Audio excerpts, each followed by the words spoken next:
Standing beside St Andrew's Minster in the heart of Plymouth is one of the city's oldest surviving buildings, Prysten House. Dating back to 1498, this remarkable medieval building has stood here for more than 500 years, surviving redevelopment, conflict and the changing face of Plymouth itself. Built for wealthy merchant Thomas Yogge, Prysten House formed part of a growing Tudor town at a time when Plymouth was becoming an increasingly important port for trade and exploration. During the late medieval period, merchants in Plymouth traded goods arriving by sea from across England and Europe, and homes such as this reflected the growing wealth of the town.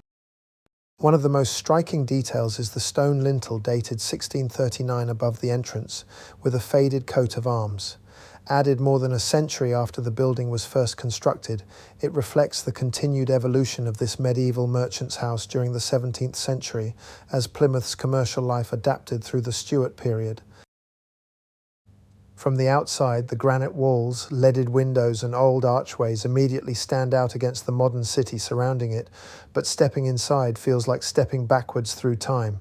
The heavy timber beams, stained glass windows and worn wooden floors offer a rare glimpse into what parts of historic Plymouth may once have looked and felt like centuries ago. Over the centuries, Prysten House has served different purposes.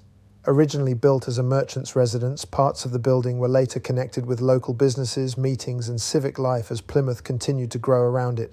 Throughout the building are rooms containing displays, photographs and artifacts connected to Plymouth's past. One of the building's best-known features is the Door of Unity, a historic doorway later associated with friendship and reconciliation between Britain and the United States following the War of 1812. Moving through the building, the winding staircases and hidden corners only add to the atmosphere, reminders that this house has witnessed generations of Plymouth history unfold around it. There are various historical displays connected to the house, all telling their own story, adding to an already breathtaking atmosphere. Further inside sits the famous Plymouth Tapestry, an embroidered artwork telling part of the city's story. Designed by artist Tom Moore, work on the tapestry began in 1976 and was completed in 2000 by volunteer embroiderers. And looking down into the quiet courtyard below, it becomes difficult to believe the busy city centre is only moments away, because standing in the middle of modern Plymouth is a building that still carries the atmosphere of the medieval town that once stood here centuries ago. Prysten House remains one of Plymouth's greatest surviving links to the city's distant past, and a reminder of how much history still survives in the heart of Plymouth today. And last but not least, on the ground floor of the 15th century Prysten House is a rare surviving medieval well.